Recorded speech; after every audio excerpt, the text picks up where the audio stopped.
Electrons in quantum physics are no longer referred to as electrons. They are electron clouds. Remarkably, electrons are not in orbit in the ordinary sense of the word around a nucleus of an atom like a little solar system. The conception now is that an electron exists everywhere within the atom at once. Yes, you've heard me correctly. The electron is nowhere and it is everywhere simultaneously. When science discovered that, they still held on to their belief of solidity and materiality by saying, well, at least we have the proton, and in larger atoms, the neutrons. Because after all, we know that protons and neutrons are approximately 2,000 times the weight of an electron. But when energy dynamics were such that science, particle physicists, could bombard the protons and the neutrons, these, what seemed to be little billiard balls, they discovered they weren't little billiard balls at all. They're not even particles. Particles do not really exist.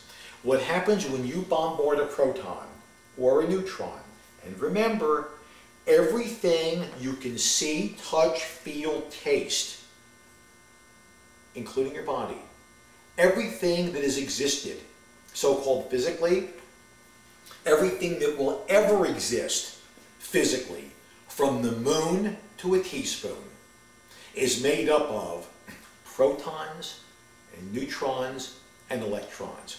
Well, electrons are mere wisps of energy. So let's look at these heavy objects in the middle, the protons and the neutrons. They were bombarded with energy, and guess what was discovered? They would flip the proton or the neutron into different particles that would exist on the order of from 1 million to 1 billionth of a second. Then they would hopscotch into a series of particles and energy bursts.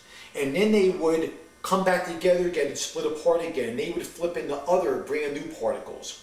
And ultimately, they would break down into energy entities called quarks. Q-U-A-R-K-S, because there are 6 known quarks.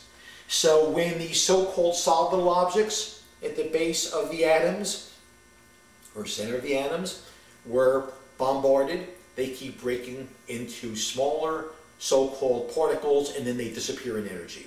Do you know what that's like? That would be like going into the Empire State Building. You're an alien race from another planet, and you say, oh, this building exists. It's firmly based upon the ground. And they get on the top floor, the 102nd floor. Now we're entering the atom, right? It would be exactly as they came down the elevator, lower and lower and lower, and when that got to about the 20th floor, there was no more building. There was simply air.